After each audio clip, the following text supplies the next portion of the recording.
কই যায় রে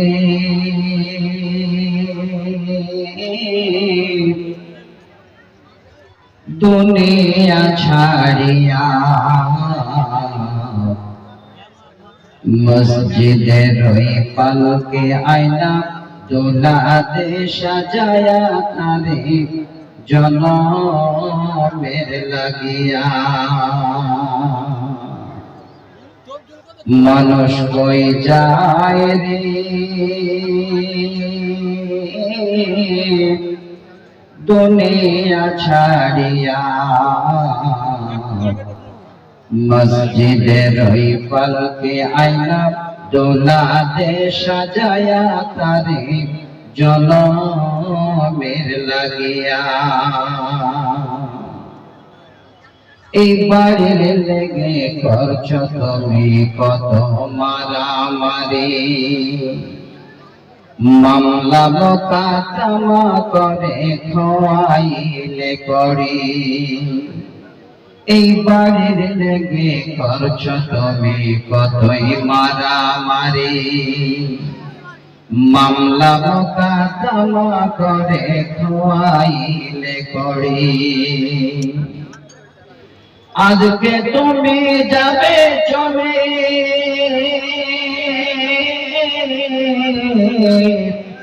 সব কিছু ছাড়িয়া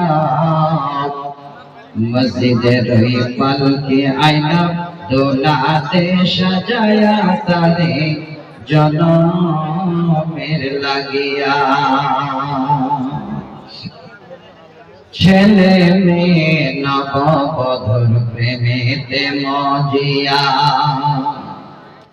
নামাজ রোজা সব ছাড়িলাম দুনিয়ায় আসিয়া ছেলে মেয়ে নববধূর প্রেমেতে মাতিয়া নামাজ রোজা সব ছাড়িলাম দুনিয়ায় আসিয়া সেই ছেলেরাই গোসল দিবে সেই ছেলেরাই গোসল দিবে মুশারিটা নাইয়া মসজিদের ওই পালকে আয়না দোলাতে সাজায়া তারে জনমের লাগিয়া তো ভাইরা আমার আল্লাহ পাক রব্বুল আলামিনের রহমতের এত দাম এত মূল্য যার মূল্য পৃথিবীর মানুষ কোনোদিন অনুধাবন করতে পারবে না সহিহ বুখারী মুসলিমের হাদিসে এসেছে আল্লাহ পাক রব্বুল আলামিনের দয়া যদি না হয় তিনার রহমত যদি না হয় তাহলে আল্লাহর জান্নাতে যাওয়া আমাদের জন্য খুব কঠিন হয়ে যাবে তো আমার দিনী বন্ধু আমি আপনাদের কাছে আজকে আল্লাহর কোরআন থেকে সূরা জুমার নামে একটি সূরা তার 53 নম্বর আয়াত আমি আপনাদের সামনে পড়লাম এবং আরেকটি সূরা সূরা আল বাকারা আয়াত নাম্বার 274 সেই সূরা থেকে একটি আয়াত আমি আপনাদের সামনে পড়লাম সহিহ বুখারী থেকে আমি আপনাদের কাছে প্রথমে একটি হাদিসের শেষ অংশ আরেকটি পরিপূর্ণ হাদিস পড়লাম তো এবার কোরআন এবং সহিহ সুন্নাহর উপরে আমি অল্প কিছু সময় আপনাদের সামনে আলোচনা করব ওয়া তাওফীক ইল্লা বিল্লাহ তো আমার দিনী বন্ধু আমার যেটা আজকে মাজমুন যেটা হলো আজকে আমার বিষয় সেই টপিকটার নাম হলো আল্লাহর দয়া খুব ভালো করে শুনবেন আল্লাহ পাক রব্বুল আলামিনের যদি দয়া আমাদের না হয় রহমত যদি আল্লাহ না রহম না হয় তাহলে এই পৃথিবীর বুকে এত সুন্দর করে আমরা হয়তো কেউ চলতে পারবো না আজকে আমি আপনাদের সামনে যে প্রথম আয়াতটি পড়লাম সেই আয়াতটাকে কেন্দ্র করে সুন্দর করে একটি আমি শানী নজর শোনাবো আব্দুল্লাহ ইবনে আব্বাস রাদিয়াল্লাহু তাআলা আনহু হাদিসের রাবী তিনি বর্ণনা দিয়েছেন সর্বপ্রথমে এই আয়াতের আগে আমি তরজমা করছি আপনাদের কাছে যে আল্লাহ পাক রব্বুল আলামিন কত বড় দয়ালু আল্লাহ পাক রব্বুল আলামিনের কত রহমত আমাদের উপরে আল্লাহ বলছেন, রব্বুল আলামিন বলেন, বিসমিল্লাহির রহমানির রহিম। قل يا عبادي الذين أسرفوا على أنفسهم لا تقنطوا من رحمة الله। আল্লাহ বলছেন, নবীকে নবী তুমি বলো, আমার ওই সমস্ত বান্দাদের যে আমার বান্দারা নিজের নফসের উপরে জিয়াদতি করেছে, নিজের নফসের উপরে তারা অনেক বড় জুলুম করেছে, অন্যায় করেছে, লা তাকনাতু মির রাহমাতিল্লাহি, তারা যেন আমার দয়া থেকে, আমার রহমত থেকে কোনদিন নিরাশ না হয়। ইন্নাল্লাহা ইয়াগফিরুয যুনুবা জামিআ, নিশ্চয় আল্লাহ সমস্ত রকমের গুনাহ খাতাগুলি আমাদের মাফ করে দেন। আল্লাহ বলছেন, বান্দারে ইন্নাহু হুয়াল গফুরুর রহিম, আর আমি আল্লাহ এই সমস্ত গুনাহ যেন মাফ করনে ওয়ালা।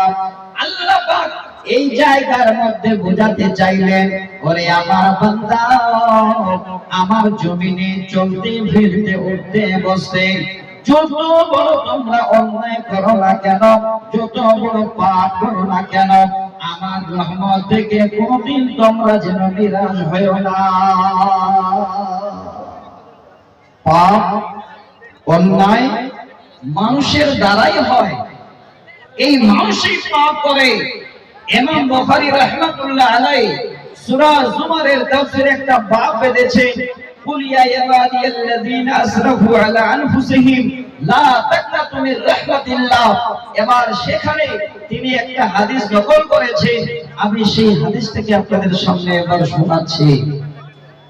হযরত আব্দুল্লাহ বিন আব্বাস রাদিয়াল্লাহু তাআলা আনহু তিনি বলছেন, আল্লাহর নবীর জামানায় ওই সমস্ত মুশরিকেরা, ওই বেদিনেরা যারা চলতে ফিরতে উঠতে বসতে যেন বেশিরভাগ রাহাজানি করত, জিনা করত, অল্প কথার মাধ্যমে যেন তারা লড়ে বসত, এত বড় বড় তারা গুনাহ করে বসত।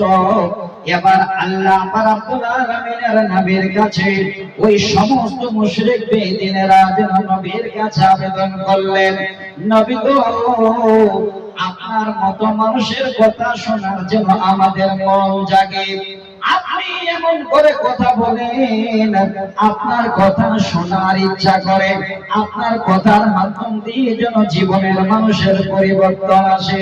কিন্তু নবীজি, আমরা আল্লাহর জমিনে এত বড় অন্যায় করেছি, এত বড় গুনাহ করেছি, এত বড় পাপ করেছি যে আমরা আপনার কাছে যেন আর এই জন্য পৌঁছাতে পারি না, যে এই গুনাহ নিয়ে আমরা আপনার কাছে কেমন করে হাজির হব। আল্লাহ পাক সেই সময় এবার নবীর কাছে এই আয়াত পাঠাচ্ছেন, নবী তুমি বলো, আমার বান্দাদের যারা তাদের নফসের উপরে জুলুম করেছে, অন্যায় করেছে, লা তাকনাতু মির রাহমাতিল্লাহি, তারা যেন আমার রহমত থেকে নিরাশ না হয়ে যায়, তাদের তুমি আসতে বলো, তারা যদি ফিরে আসে, আমি আল্লাহ আমার বান্দারা যত বড় অন্যায় করুক, যত বড় গুনাহ করুক, যত বড় পাপ করুক না কেন, আমি আল্লাহ আমার বান্দাদের সমস্ত রকমের গুনাহগুলি মাফ করে দেব।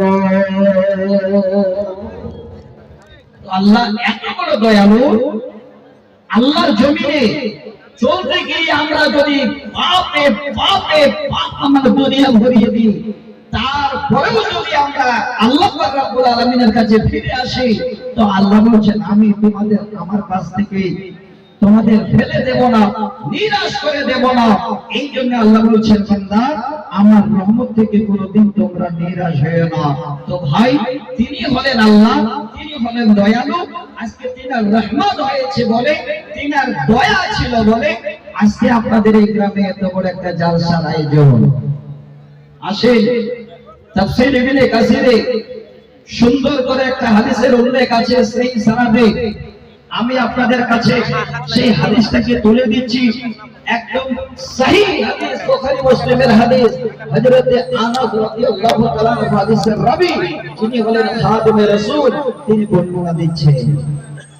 হযরত আনাস বলেন, আমি আমার নবীর কাছে শুনেছি নবীজি বলেছেন, আল্লাহ পাকের জমিনে আল্লাহ বান্দারা যদি গুনাহ করতে করতে করতে আকাশ এবং জমিন পর্যন্ত তারা গুনাহ ভরিয়ে দেয়, এই রকমের খাল বিল নালাগুলো যদি তারা গুনাহ করে ভরিয়ে দেয়, এবার ওই সমস্ত যদি আল্লাহর কাছে তারা ফিরে আসে, আল্লাহ পাক সমস্ত বান্দাদের গুনাহ খাতাগুলো ক্ষমা করে দেবেন। নবীজি বলছেন, ওরে আমার উম্মত, যদি তোমরা পাপ না করতে, আল্লাহর জমিনে যদি তোমরা পাপ না করতে, তাহলে আল্লাহ এই সমস্ত বান্দাদের আমাদের দুনিয়া থেকে সবাইকে ধ্বংস করে দিতে।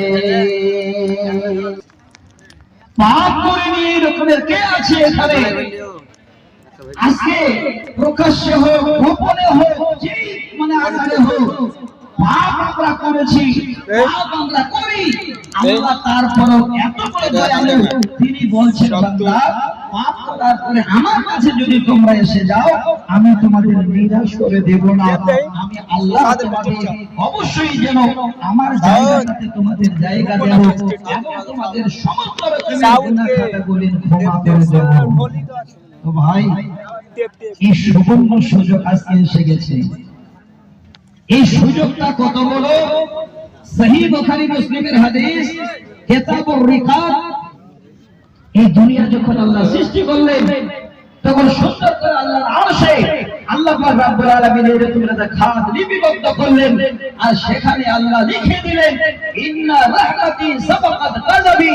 এই পৃথিবীর বুকে হে আমার বান্দারা, এই শুনে নাও ভালো করে, ক্রোধের থেকে আমার দয়াটা যেন অনেক অনেক আপার লেভেলে আমি রেখে দিলাম। আমি আল্লাহ তোমাদের উপরে যতটুকু রাগ করি, তার থেকে বেশি তোমাদের উপরে আমি দয়া করি, রহম করি। তাহলে তিনি হলেন আল্লাহ, তিনি রহমানুর রহিম, তিনি আরহামুর রাহিমিন। যদি আপনারা একটু আগে বাড়েন, তাহলে আল্লাহর কোরআন পড়ে দেখেন যে আল্লাহ কত বড় দয়ালু। আল্লাহর কোরআন বলেন, وَأَيُّوبَ إِذْ نَادَى رَبَّهُ أَنِّي مَسَّنِيَ الضُّرُّ وَأَنْتَ أَرْحَمُ الراحمين। যেদিন আইয়ুব আলাইহিস সালাম বলেছিলেন, আল্লাহ আমি এই রকমের জন্য বড় ধরনের আল্লাহ তোমারে বলেছি, আল্লাহ তুমি দয়ালু দয়ালু, আল্লাহ দয়ালু দাতা থেকে তুমি দয়ালু। এই জায়গাটা আর একবার যদি স্মরণ করিনি, আল্লাহ তোমার এত বড় দয়া, তুমি দয়ালু দয়ালু, অর্থাৎ এত বড় তোমার দয়া আছে, যার মাধ্যমে আল্লাহ তুমি বলেছো, লা তাকনাতু মিন রাহমাতিল্লাহ, আমার রহমত থেকে বান্দা তোমরা কোনদিন নিরাশ হয়ো না। সুযোগ এসেছে, যারা আজকে আমরা পাপ করে করে আল্লাহর জমিনে নিজেরাই যেন অনুভব করতে পারছি যে আমার দ্বারাই কত পাপ হয়েছে। এই জালসার মাধ্যমে, কোরআনের মাধ্যমে আজকে আপনারা সুবর্ণ সুযোগ পেয়েছেন। কোন রকমের আপনার দুশ্চিন্তা মনে যেন না আসে, ফিরে আসেন আল্লাহ পাক রব্বুল আলামিনের কাছে, ফিরে আসেন আল্লাহকে পাওয়ার জন্য। আল্লাহ আপনার সমস্ত রকমের গুনাহ খাতাগুলো ক্ষমা করে দেবেন, আর আল্লাহ যেন আপনাদের আমাদের কোনদিন তিনার কাছ থেকে নিরাশ করে দেবেন না। দেখেন আল্লাহর দয়া কত বড়। হযরত ওমর ইবনে খাত্তাব রাদিয়াল্লাহু তাআলা হাদিসের রাবী, তিনি বর্ণনা দিচ্ছেন, নবীর কাছে কিছু কয়েদি যেন এবার হাজির হলো। সেই সময় একজন মেয়ে মানুষ তিনিও যেন সেই জায়গায় হাজির। তিনি মেয়ে মানুষ কেমন ছিলেন? অল্প দিনে বাচ্চা জন্ম দিয়েছেন, কোলের বাচ্চা যেন কোল থেকে হারিয়ে গেছে। দেখেন আল্লাহর দয়া কত, আল্লাহর রহম কত। এবার মা জননীরা জানেন বাচ্চার উপরে কত মায়া হয়, কত দয়া হয়। এবার ওই মা বাচ্চা খুঁজে পায় না, মা জননী স্তনের দুধ পান করাবে, সেই বাচ্চাকে যেন খুঁজে পায় না, ছটফট করে বেড়ায়। যেতে যেতে যেতে যেতে একটি অন্য বাচ্চাকে মা এবার দেখতে পেলেন। দেখে আপনাদের আমি এই হাদিসের সবচেয়ে কোরআনের মুনাসেবাত বলতে চাই। সেই বাচ্চাটাকে তুলে নিয়ে মা জননী নিজের বুকে এবার জড়িয়ে ধরলেন, দুধ পান করাতে লাগলেন। সুবহানাল্লাহ। আল্লাহ নবী যেন দৃশ্য দেখে বলছেন, ওরে আমার সাহাবীরা, আমি তোমাদের কাছে জানতে চাই, আচ্ছা বলো তো এই মেয়েটাকে, নিজের বাচ্চাকে আল্লাহ এই আগুনে কোনোদিন ফেলতে পারে নাকি? এই মা কোনোদিন বাচ্চাকে আগুনে ফেলে দিতে পারে নাকি? বলেন নবী গো, না না, সেটা কোনোদিন হতে পারে না। এই মা কোনোদিন নিজের বাচ্চাকে আগুনে ফেলে দিতে পারে না। আল্লাহ রাসূল বলছেন, সাহাবীরা রে, আল্লাহর একটা দয়া, একটা রহমতের কারণে যদি মা তার বাচ্চাকে আগুনে ফেলতে না পারে, যিনি আল্লাহ তিনার কাছে 99টা রজনী দয়া আছে, রহমত আছে। হ্যাঁ আমার সাহাবীরা, আল্লাহ ওয়ারহামু বিইবাদিহি, আল্লাহ পাক এই সমস্ত বান্দাদের উপরে যেন আরো দয়ালুর, সবচেয়ে থেকে বড় দয়ালু দাতা। অতএব শুনে নাও, আল্লাহ রাব্বুল আলামিন আমাদের একটা রহমত দিয়েছেন, আর একটা রহমতের মধ্যে যেন এত আমাদের মধ্যে সব কিছু হয়ে যায়, আর 99টি রহমত আল্লাহর কাছে হাজির আছে। কোনদিন মুখে এটা নেবেন না যে এই গুনাহ করেছে আল্লাহ, এই গুনাহ আমার ক্ষমা হবে কিনা, এই ভুল করেছে আল্লাহ আমার ক্ষমা হবে কিনা, মাফ হবে কিনা। আপনাকে কাউকে বলার দরকার নাই। আপনি মাথা নিচু করে এই রকমের আল্লাহ পাক রব্বুল আলামিনের কাছে গিয়ে দরখাস্ত করে, আল্লাহ বলছেন, বান্দা আমি কোনদিন তোমাদের আমার কাছ থেকে আসলে আমি নিরাশ করে দেব না, তোমাদের খালি ফেরত দেব না, আমি আল্লাহ তোমাদের গুনাহ খাতাগুলো ক্ষমা করে দেব। এটাই হলো আমার কাজ। আজকে আরেকটা হাদিস শোনাই, সহিহ মুসলিমের কিতাবুল ঈমানে হাদিসটা আছে, আমি আপনাদের সামনে তুলে দিচ্ছি। আজকে নেবার মতো এই জায়গাটাকে, যে আল্লাহ পাক রব্বুল আলামিনের কত দয়া, কত রহমত, এই হাদিসের মাধ্যমে আমি আবার আসছি। হযরত আমর ইবনে আস রাদিয়াল্লাহু তাআলা আনহু তিনি বিমারে পড়ে গেছে। সেই সময় এবার আমরা যদি বেমারে পড়ে কান্না করি, ছেলে মেয়েকে ডাকে, নানান যুবকে, আমর ইবনে আস বলেন, আমার যখন শরীরে বেমার দেখা দিল, আমি যখন প্রচন্ড বেমারে যেন এবার পড়ে গেলাম, সেই সময় একটি দেওয়ালের পাশে গিয়ে এইভাবে করে হাত দুটো দেওয়ালের সামনে দিয়ে মুখটা দেওয়ালের দিকে করে অঝর নয়নে কেঁদে যাচ্ছেন, কেঁদে যাচ্ছেন। এবার তিনার আত্মীয় স্বজন, নিজস্ব লোকেরা পাশে গিয়ে বলেন, ওরে আব্দুর রহমান, ওরে আমর ইবনে আস, আজকে তুমি কেন কান্না করো? এই রকমের অবস্থা তোমার কেন? যখনই সেই কথা বলা, আমর ইবনে আস এবার সঙ্গে সঙ্গে মুখ যেন ঘুরিয়ে নিলেন, তার নিজস্ব লোকদের দিকে মুখ ঘুরিয়ে নিয়ে বলছেন, ওরে আমার নিজস্ব লোকেরা, আজকে আমি হলাম ভাগ্যবান। আমার কাঁদার কারণ হলো আমি এর আগে ঈমান কি জিনিস সেটা যেন খুঁজে পাইনি। আল্লাহ পাক আজকে আমাকে এই ঈমান নামক সম্পদটা যেন দিয়েছেন, আমি আল্লাহকে যেন মেনে নিতে পেরেছি, আমি একজন ঈমানদার বান্দা, তাই আজকে আমি যেন এত বড় খুশিতে কান্না করছি, খুশিতে কান্না করছি। আমর ইবনে আস বলছেন, হে বিশ্বের মানুষ, আমার তিনটে দৌর গেছে, তিনটে সময় গেছে, আল্লাহ রাসূলের হাদিসের সত্যতা বলছেন। আমর ইবনে আস বলছেন, আমার তিনটে রকমের সময় গেছে, যে সময়গুলো আমি নিজেই যেন যখন অনুভব করি যেন চিন্তা হয়ে যায়। এক নাম্বার সময় হলো, একটু তিনটা সময়কে আমি আপনাদের জানিয়ে দিচ্ছি।